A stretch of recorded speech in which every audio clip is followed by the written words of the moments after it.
sorted out. Yes, I'm Dr. Matt Dickinson. My my actual background is originally in engines. All my research was really predominantly focused looking at the tribological interface of compression rings, and that's what purely my PhD was focusing on. Now, what I really wanted to heighten on today is what that transition has been for me, what type of research I've been moving in towards, and to give you an overall picture as to what's landed me in this position, why I've ended up in this position, and basically what the bigger picture of all this is. So what I was going to do today is just give a talk about technologies that we're aiming to offer an improved quality of life, giving you an overall picture, discussing a little bit of the industrial strategy and as to how this is complementing everything, and then moving into how we're starting to address some of these problems. So that's better. So yes, what I wanted to do is to discuss the strategy and basically what it is not, because the amount of people that hear healthy aged as a strategy kind of think that we're all going to end up working in old folks homes and we're all going to be supporting in that way. This is a bigger thing. So I really wanted to just try and address what this is about and how this complements everything else. Then from there, I want to really discuss with you about the tackling of these solutions, the technology behind it, and then I want to move into our project, the types of things we've found so far, some of the conclusions that we've pulled out of this so far, some of the insight that we've had, and just basically give you an overall picture of our team and what they do. So, as we all know, the world is getting older. This is quite a famous drawing that's been image that's been produced at the minute. It's really dictating about how quickly the aged population is becoming, and given by 2050 we're going to be looking at a lot of the world, which is going to be 30% or more of a present population that will be age 60 or above. Now, initially, when I first saw this as a student, when I first saw this, I won't lie, maybe a year or two ago, I kind of thought, well, that's great, but so what? What really does that? What real difference will that make? Well, if you think of the implications of this population on a grander scale. So first, if you think about the economy. Now, it's suggested that the centre, well, it's noted by the Centre for Ageing Better that 1 million people aged 50 or above have actually had to come out of the labour market involuntary, purely because of health conditions. Now, granted, health conditions can vary across an entire spectrum of things. What type of an implication does this have? Well, the more people that come out, they will need to go on to benefit schemes, they will need to go on to further, it will lead to further taxing, and basically it will lead to more healthcare needed.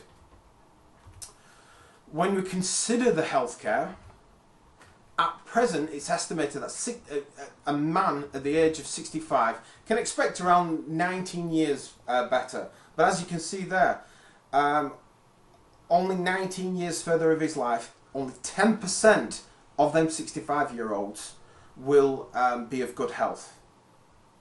And it's in women at the age of 65, they can expect a good 21 years more, but again 11% will be of good health. Now, this as an implication is quite big, because if you think of the socialisation, if you think of how much of an implication this will have, the IFS and the Health Foundation have estimated that the healthcare spread will have to increase by 3.3% and over the next 15 years, and will have to increase intermittently as it grows. And that's just to keep up with the increased demand. Now, this is all doom and gloom, I do understand that, but these are the present challenges. Now, the reason I wanted to really break these into pieces was just purely because the strategy of healthy aged is perceived, can be easily perceived as something that it is not, when in this case what it's actually doing is it's considering the healthy population, and it's considering people aging healthily to increase productivity of their life, increase their ability to work longer, and to be able to increase the skill sets, because what we do face in many different conditions is skill sets being lost. Just down to them, a lot of people needing to leave work. But if we can consider these things, it will help the development. So, tackling these problems, what type of solutions? The strategy really does bring out a topic of services, hospitals, support systems, things like that. We could invest further into it. We could try and pump as much money in as possible. But as COVID's really shown, there needs to be other strategies to support the system. So services is a good option, but it is not the only option. Prevention, keeping active, keeping people engaged, keeping people on a good routine to look after themselves. Really, really trying to think about these processes. Transport. One thing that's always considered when it comes to health is that it's physical, but the mental side of this as well. So mental health is a large section of this, so loneliness, anything along these lines. Introducing better transportations, introducing scooters, electric cars, things like this to allow people to socialise more will boost in their mental health, again allowing them to live a lot more productive life. Nutrition, diet, eating the right thing. A lot of people, a lot of people that I know, never consider what they're eating, never really consider about a good balanced diet. And I know we hear it all the time on the television, but but a lot of people don't really listen to it. So it is an important thing to push, but there's many different elements to this as well. Education, starting from scratch, right from schools, colleges, right through to the elderly, everybody, putting out as much education as possible to understand the best way to maintain health and for good practices. Now, some of the people I even know from the gym, for example, some of their practices and some of their communications, phenomenal. But sometimes I don't think a lot of people really soak in some of this really good information. But it is something that's a possible solution. Community and social enterprises. This kind of complements what comes from the transport. The idea of with community, social enterprises, where you can invest in communities, being able to do different things, being able to have social events, being able to basically drag people out of the house. I've seen especially over the COVID period, the amount of people introducing these social networks of support for each other has been phenomenal. But this is, for me, has been a great reflection of how these types of things could be set up. And lastly, technology, software and hardware. So apps, and then hardware being assistive types of technology. Now, the one thing I really wanted to highlight with this, and the reason I've gone through each one of these particular one by one, is most of them, if not nearly all of them, are really focused around the abled body, around somebody who has a lot of mobility. Now, technology, software, hardware really drags in that ability of what if you have somebody who is struggling to walk or is anything like this. What I really wanted to heighten on today is to look at that technology side. And for me personally, we'll be looking purely at exoskeleton technology.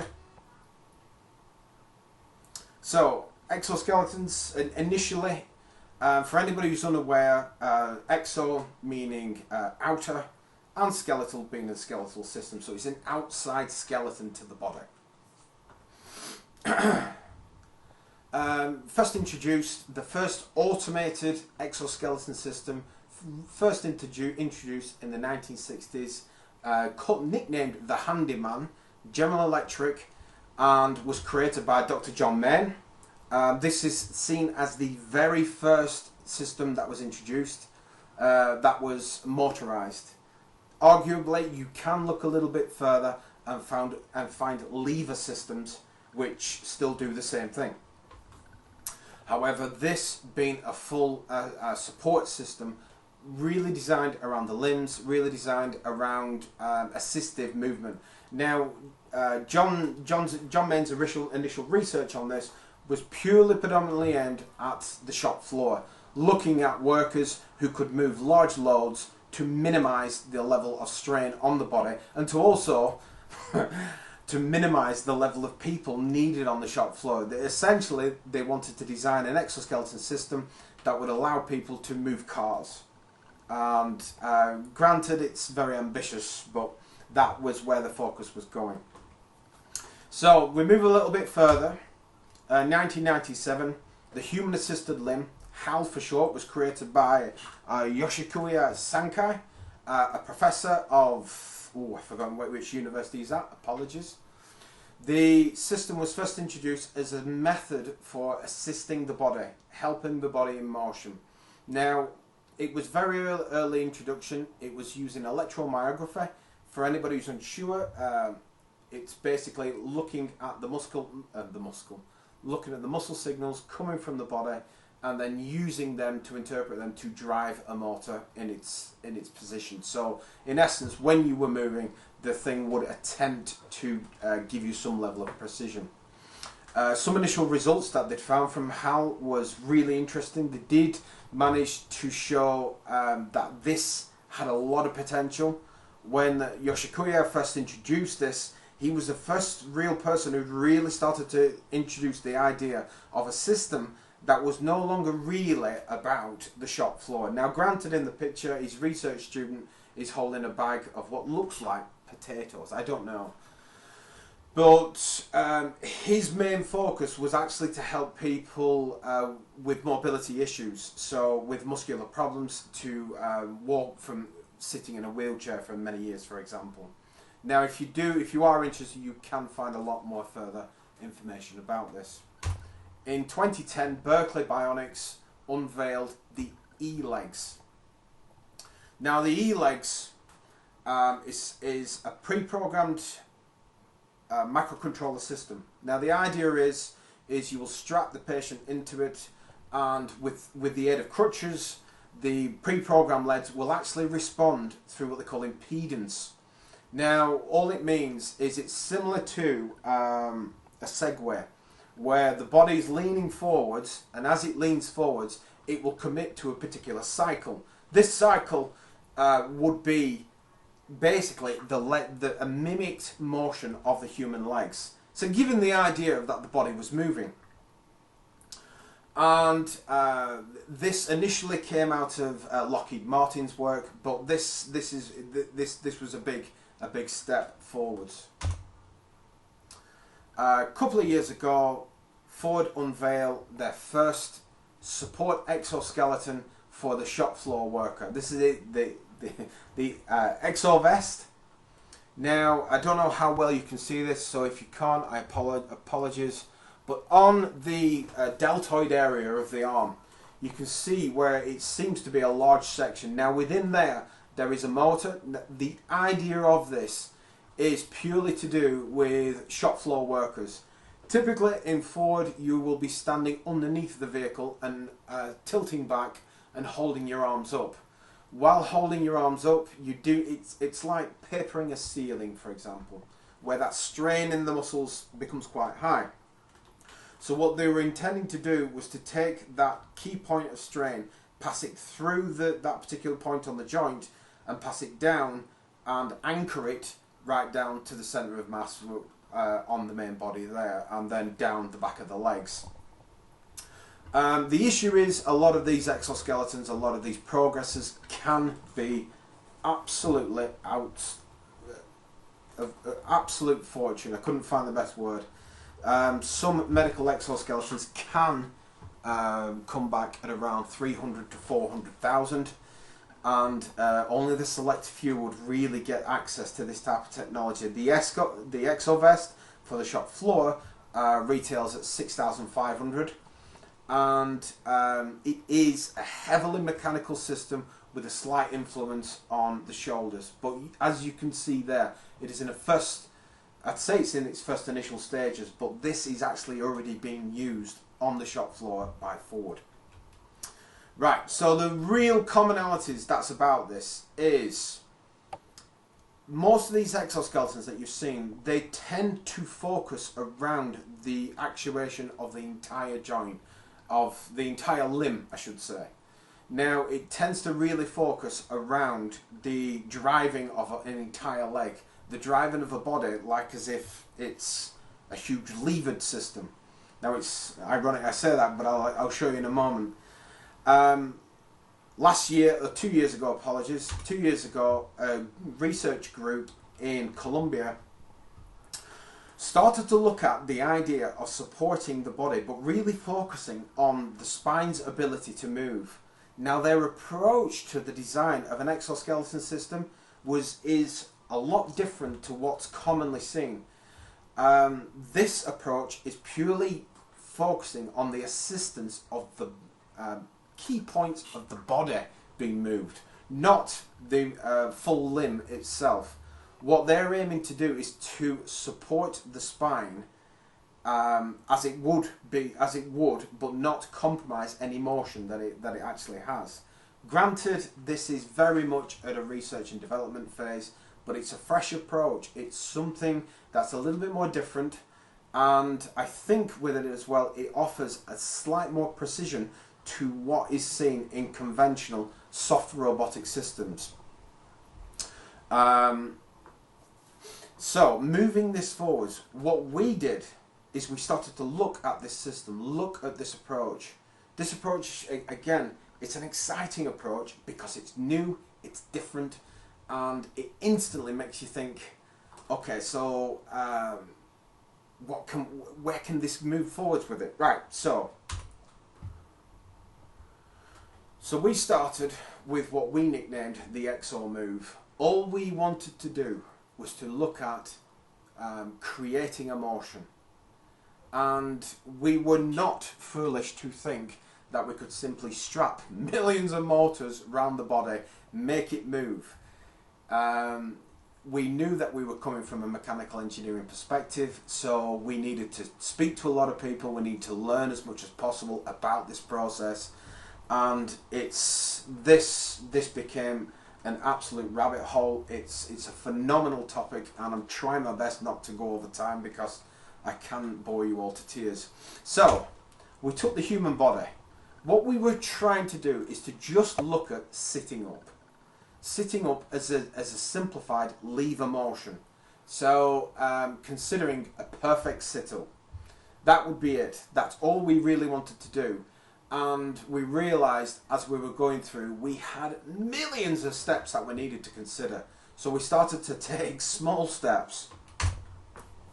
Oh, apologies, it looks like my dots are a little bit off there.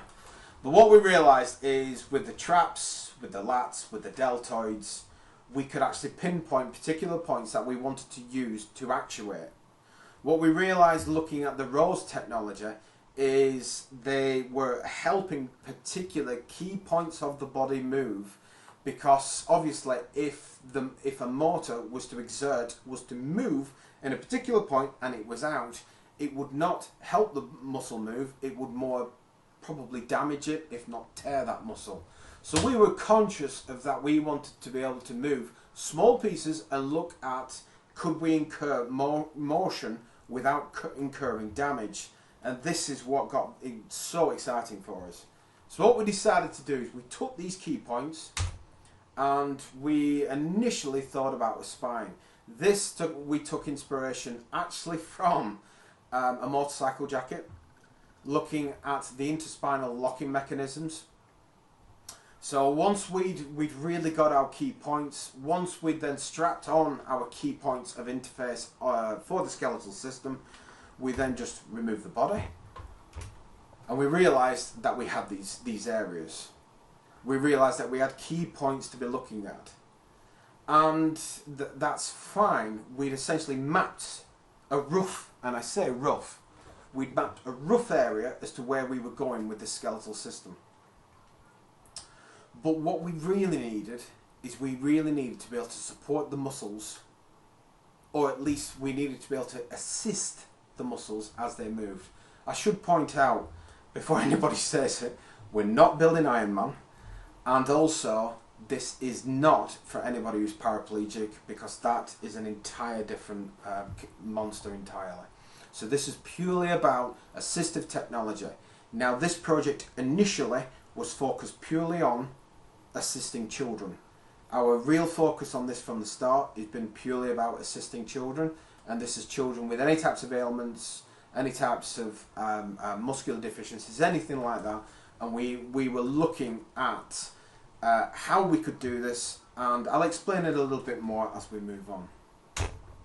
So we got a key point, we'd got our key interfaces, we'd got a rough idea of where the skeletal system would sit. We were looking quite confident as to where we're up to. What we really needed to know, because again, please don't forget, we were coming from a mechanical engineering perspective. We needed to know, was there any tests out there that had been, this sounds bad, but was there any tests out there that had been testing on children, looking at these muscular interfaces? Now, post this study, I have found more things, which again, I'll discuss with you soon. So what we needed is a rough estimate as to what had been done. Now the references beneath are the first initial sets of results that we'd found, which were looking purely at muscular groups. Now what we weren't sure about when we moved forward is how reliable these sets of data sets were. And in a moment I'll discuss that a little bit further. But based on these initial muscle use sets, what we decided, if you look on the right side of the image, you can see, I should have really pointed these out, but here are linear actuators. Now for anybody who's unsure what a linear actuator is, all it simply is it is a motor which will push a certain distance, so it will extend and contract to a certain distance. The mechanics of this is that there is a little tiny motor on the inside which basically will keep screwing a screw thread to a certain distance and then reverse the motor to cause it to contract. What we did is we realised that if these muscular sets that were taken from these children were taken in as assumed as a pair, this data set was initially produced as just looking at these two. So what we noticed is that if we used a single linear actuator, now I've explained this to my students, these linear actuators, this one for example, this L12 linear actuator is on average around 10 centimeters in length, and it can push out 80 newtons of force. And it's the smallest of things, and they just look at me like as if, so what? But this is such an impressive piece of technology, it's unbelievable. Now we purchased groups of these to put these into position. This was our initial first approach as to understanding how we could help the body move. What we did is once we decided with that, we needed to select a material. We needed to be clear about that material. So the system itself, let me take you around the actual design. The reason I was waiting for this is I wanted to give you a good overview onto this system. The system is designed purely to be replaceable. Now we're using a method that is called a continuum method. Now if you see down the spine, past in between where the linear actuators connect with our key points, you'll notice these are slider sections. Now in between there are two sets of nitrile. For anybody who doesn't know, it's particular strong rubber. Two nitrile sections that run through the centre of the spine itself. And the idea is that if any of these components become damaged, maintenance of this is incredibly simple.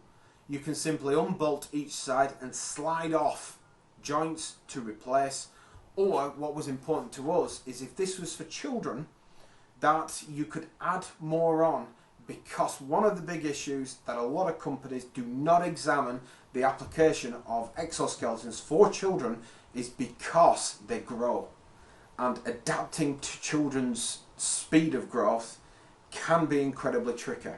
So this is what took us to this approach. You'll notice here as well that the linear actuators are connected to these. Now we nickname these the connectors. The issue is that if we took a linear actuator and we attach this directly to the spinal system, to the spinal connectors, it would actually lead to the linear actuator pushing directly into the spinal segment. With that process, that force is then going to travel into the body and putting in quite a massive level of force. And from what we'd found from looking at just the surface of, because I appreciate that the study of muscles is monstrous, but from what we found from our initial study, direct force like this can lead to muscular damage or even tearing, as I was saying. So what we needed was a way of the motor to exert itself and then pass this force, I should say, through into a moment. So you'll notice here that it is fixed to the end of the actual connector lid. The lid passes down and then we have a bush. Now this bush basically allows it to have a greater degree of freedom. During that process of exertion from the linear actuator, what it will do is it will not create a direct force, but it will create a moment. Now this moment of force will be, in a lack of better words, an assisting hand, helping that body move. So we were quite confident, we were very happy with that. During this process, I did get engaged with a very heated debate with one of our technicians. We did initially think about making these segments from aluminium. Now, I'll explain to you a little bit further as to the more depth behind the story of this, but we did a think to make this out of aluminium, and then the technician said, "Are you crazy? This will cost you around £1,000 per component." And we were interested in making sure that this was an affordable piece of technology. It's always been making sure that this is affordable and that it is something that's usable. So in a frustration, I went back to my office and then thought, right, what we could do is we could 3D print the segments, and we could also use some PET-C, polyurethane thermalite with carbon, for the connectors. This material itself quite strong, very durable for what we needed it for. The nitrile is there to offer that elastication, so when the motors push, they don't push linear. What they'll actually do is, because the first point of axis they will hit is the nitrile, they'll create an arc. That arc process wraps around the body and helps it move. That was the theory anyway, that was the theory. So moving forwards, we'd selected a PLA material. We were using polylactic acid for our material, and what we realised is we needed to be sure if we were going to make any statements, this was going to be any good, we needed to be sure it'd be right. So what we did is we went back to conventional mechanics, and some colleagues from forensics, if you're here, thank you, but some colleagues from forensics gave me a good schooling on the basic process for getting moving on the body. So now I appreciate that the lever system on the human head is not a true representation of how every single muscle moves. But don't forget, what I was actually interested in for this is we needed to know if we were going to 3D print that the material could support what we were doing. Now I've given you this drawing just to give you an idea of what our first study was to focus. Again, this material is not quite published, so we're just in the motions of just fine-tuning this publication. What we decided to do is take based on the head size of the head mass of 4 kilos, because I read on average around 45 kilos can be the average head size. So we decided to go with 4 kilos, and what we decided to do is where our resistance force is introduced, we dropped it based on what we were saying that the muscles were doing. The overall support of the muscles. Not saying individuals to the muscles, because all we were going to do in this case is look at the lever process of looking up and down. Just looking to see if this next system was in position, could it support the head being moved around? And could it, in the worst case scenario, could it support, in a lack of better words, a dead weight? Now again, I said from the start, this is not for paraplegics, but we wanted the most extreme condition example. So we assumed with 0 assistance, we will be running at 20 newtons of support, and then with maximum, we will be running to 2. So, I'm sorry, with almost full muscle assistance, we will be running to 2 newtons of force needed. So in other words, the neck skeleton itself was supporting the body to move, and the resistance force we were putting on based on how much the muscles were supporting. This allowed us to just remove the extremely complicated process of the head muscles, and what we wanted to do is just focus on, could our material do what we were saying? So the modelling process. I produced all this, and for anybody who's aware, for FEA, I used console multiphysics. Now this is just a snapshot of what we were getting. I will show you the full sets overall results I've got so far. So you'll notice on the left for the connector that, as you can imagine, there is a concentrated particular point around the connector lid.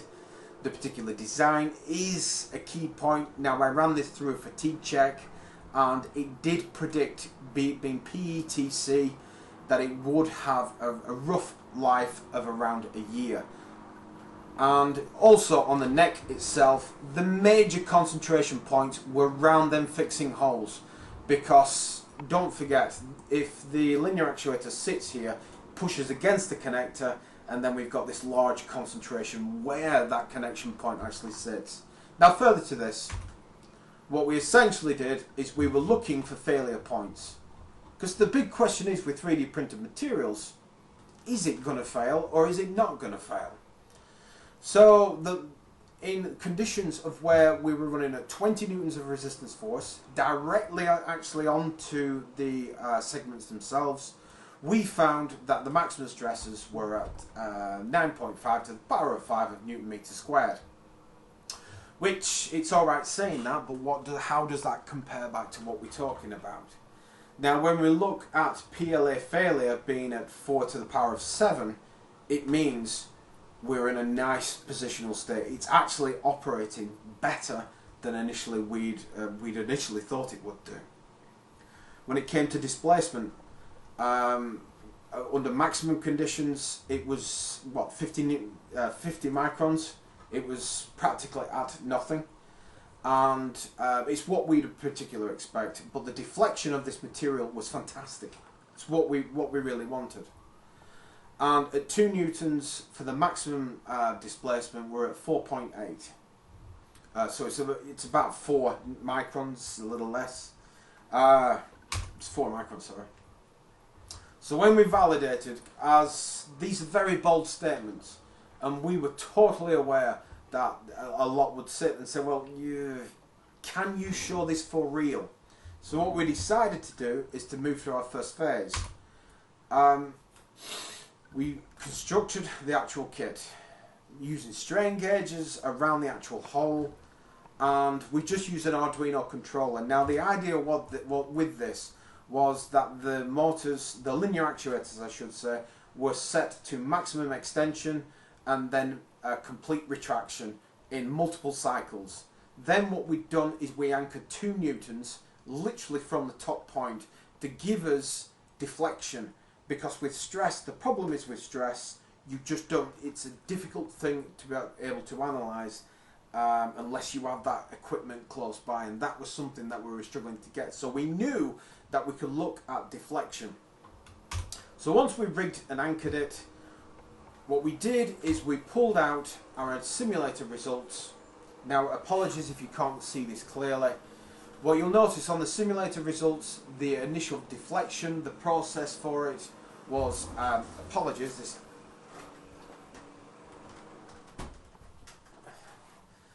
that's what you get for leaving your window open. What you'll see from my simulator results is that the process for initial reaction of it, the concentration around it is the same. The initial flow of that is the same.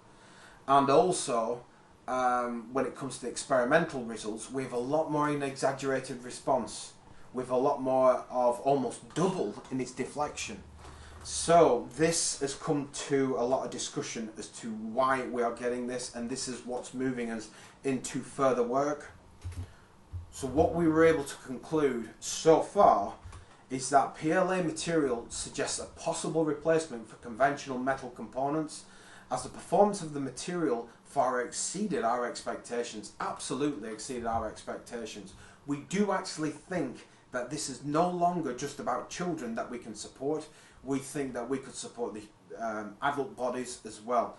Granted, there needs to be further work to really iron down exactly to what we the limitations of what we can get, but initially for what we've got, we do feel quite confident that we could support. The other thing about this is, by using 3D printed materials, we can actually drop the price of a conventional exoskeleton by at least a factor of 10, and with the maintenance of this, we'd be looking at the maximum of around £1 per component. Everything that we design, everything that we make will fail. Regardless, it will fail. What we've got to do is look at cheap options so that this technology can be offered to all low-income families, to all people who don't have a lot of money to be able to support this type of technology. So our project is really aimed at, for the future, of supporting clinics and supporting clinicians in their amazing job that they presently do.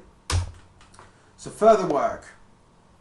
First things first, the polylactic acid, as I'm sure a few of you have already sat there and said, it is like a sponge.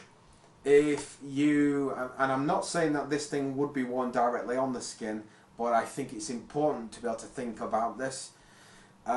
If you sweat onto it, it will absorb into it. Now, what we're totally aware of is, with polylactic acid, we are in a position where we need to find an alternate antimicrobial option. Now, we've been working with Ultimaker, and we're hopefully been able to get an alternate. However, with 3D printed materials, a massive issue is the material mechanical testing data. I don't know who's done this. You will have probably done this at some point. You go to try and find good, reliable mechanical data about 3D printed material, and there's so many variables that sit with it. It can be down to how it's been printed in the room temperature itself, the printing actually of the temperatures that were running on the printer. It's a huge data set. So what we're moving into now is we're aiming to design and build a good mechanical data set for publication, and for us really to be able to really iron down exactly what's needed. And finally, for our further work, we've noticed that the design itself has got a lot of positions for improvement. We've noticed lots of things that don't work on the system. We've noticed a lot of things where it can be improved for the better. This is such radical changes that we've seen that we're now working on what we've been dubbing the second generation skeletal system. Now, this moves away from using conventional motors, as we've seen here for the linear actuators, and this moves into using more fabrics. However, it is not compromising on the control element. I can't really discuss too much about this with you all, just because at the moment it's with Innovation and Enterprise, and I don't want to compromise any of that stuff that we've been doing. I wanted to note as well people that we've spoken to, people who've really been helpful. Professor Jim Richards, biomechanics, he's been phenomenal. Him and his team, him and Ambrame have been absolutely brilliant.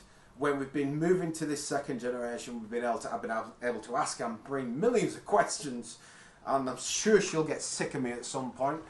But I've been able to ask her many things, and she's really helped.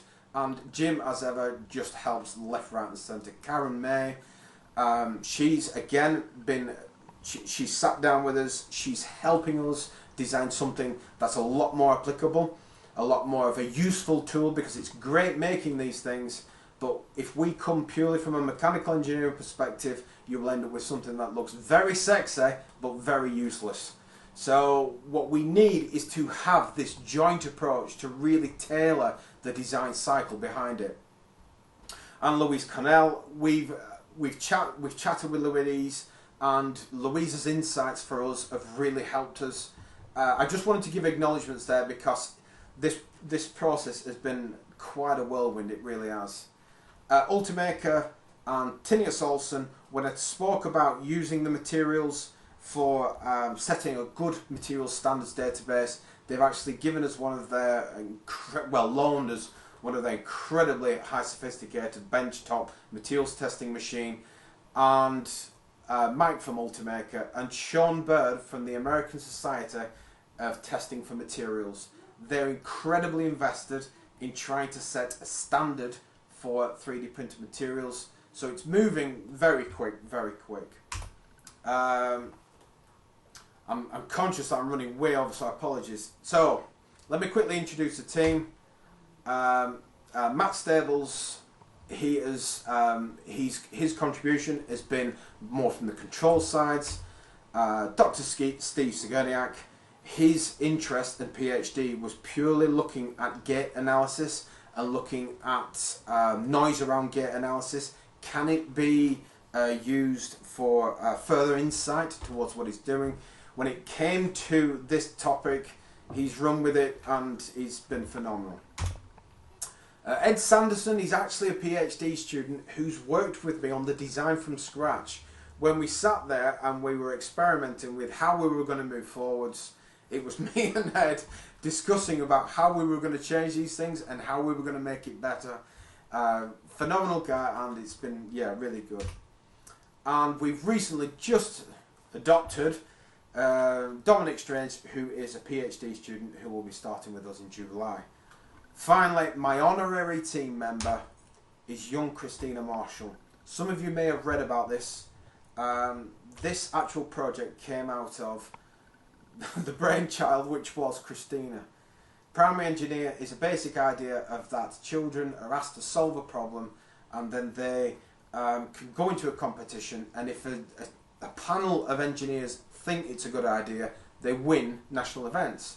Now, Christina's one came through. Now, the reason I was all involved in these is I had to review these designs and review which one had prospect. Now, over the years I've done many, but this one really shone. Now, Christina's original idea, she literally just said, why can we not have a jacket that children can wear that can help them move? The background to this is her cousin has SMA, and I'd never heard of this disease myself, but reading about it, it's an awful disease, and I wouldn't wish it on anyone. But what she wanted to do is she wanted to be able to build something that would help her move. Now, I thought there must be millions of exoskeletons for children, and shockingly she'd hit the nail on the head. From there I'd looked. Then once we'd made these small advancements such as 3D printed materials and their ability to be able to support the larger structure, so from children through to adults, we realised that it was a great idea. Now, to make sure she's always involved in this, when we make steps, I've been inviting Christina in because I do think it's important to promote what she's done with that. So this is what's whirlwind me into this position. I would like to finally acknowledge one thing as well. Out of COVID, a lot of developments were made, a lot of 3D printed components to support the NHS. This process has really heightened the idea of that we can deliver something very quick, we can actually solve problems very quickly, and this project now, the Exo Move project, is now a subcategory of the bigger picture that is the MedTech group. I just wanted to give them acknowledgement just because Jim Richards, Bogdan, Ian, St John, Hadley, Ahmed and Francis and Johnny Medicroft, we've all been contributing to building a group, and this group has been moving forwards at an astronomical rate. The reason I talk about this is I do think if anybody's interested in being involved, if anybody's interested in contributing, please get in touch with one of us. We're more than happy to discuss about this further. Just to give you a side note on this, recently we did do an aging, healthy aging event, and the STFC have put us in contact with some amazing contacts, and this is just to show that this small group in such a short period have been able to really make some good headway. And finally, just to summarise, thinking about healthy aging population, it's not solved by one solution. It's 100% not solved by one solution. We could not just invest money in one spot and say, right, that's it, that'll be fine. This is an area, this is a point of development across the grander scale of pictures. And the user, the patient, I wasn't sure how to title that, but the patient really needs, or the patient's approach really needs to drive the design cycle, because we were guilty of this when we were first starting on the first generation of the Exo Move, of that we realised we'd come at it from a mechanical perspective, and the tuning process has been a phenomenally fascinating process, and we realised that we're on a very new field, a very new area. But if we'd have come at this from more of the patient's approach, we may have had slight changes to it, we may have had more changes to it. But I do think moving forwards that the patient must drive that cycle, the scenario must drive the cycle. When these things are being considered, cost, as much as it can irritate a lot of people, cost does need to be considered. Technologies, because if we're developing technologies that are far too expensive, it's never going to find a good application for it, because it's going to become the next level of super advanced exoskeleton technology. And 3D printed materials offer us an adequate alternative to conventional materials used in medical technology.